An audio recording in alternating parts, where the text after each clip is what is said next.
Hey, this is Alan Curtis Meisner, otherwise known as the Dragonmancer, and this is, of course, the lair of the Dragonmancer.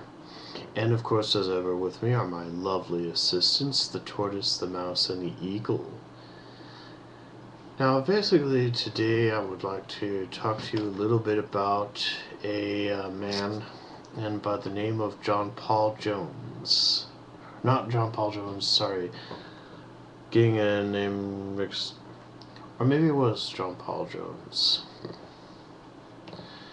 Not John Paul Jones, who is a member of the Beatles, mind you.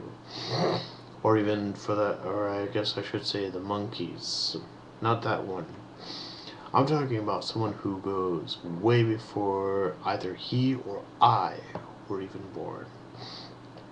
To be more specific, before anyone who is alive today was even born. There was a man by the name of John Paul Jones.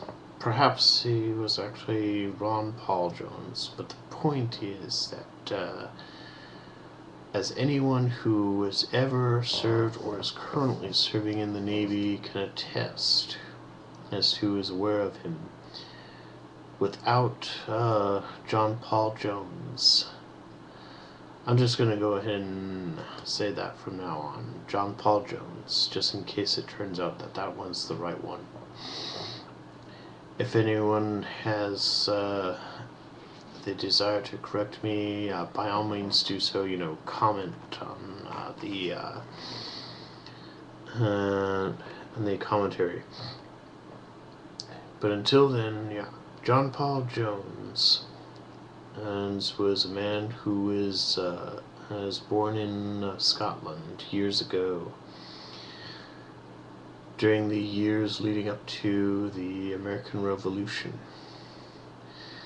And what happened was that with him, when he was a boy, he dreamed of the day when he would one day captain a ship of his own. What happened was that he would go to the port, and he would basically spend hours each day watching the ships come in and out of port. One day, when he was old enough, his father gave him a wholehearted blessing to go ahead and sign up as a cabin boy. Eventually he would work his way up to being a shipmate, and then eventually he would go on to become a midshipman, and then eventually an ensign and lieutenant, and all the way up to his dream captain of a ship. A few years later, he would come to live in the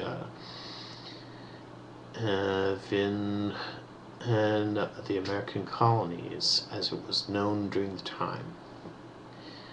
He would become the father of the U.S. Navy as it now stands today. To be more specific, he was able to lay the foundations of the might of the Navy. Today, the United States Navy has the largest fleet of any ship that I've been able to, any Navy that I've been able to research thus far. I haven't been able to research every Navy yet, but so far we stand as the largest. A total of 282 ships in the United States Navy, 11 of which are aircraft carriers, 71 of which are submarines, and every number in between that are everything else, destroyers and whatnot. And basically, there once was a time when the British Empire dominated the seas. But now we rule the seas. And as rulers of the sea, in the U.S. Navy and as rulers of the land in the Army. And also rulers in the sky in the Air Force. We have a responsibility to that we dominate.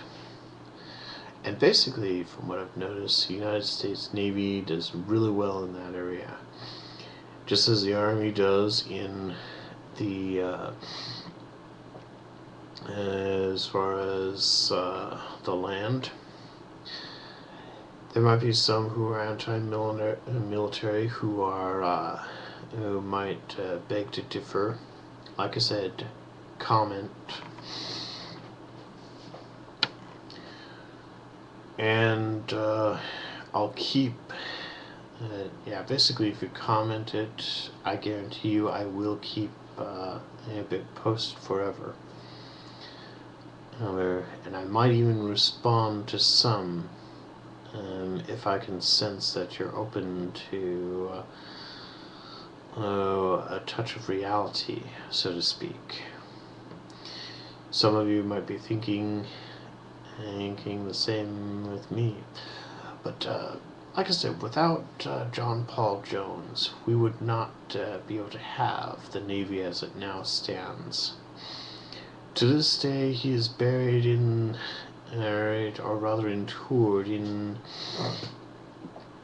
the center of the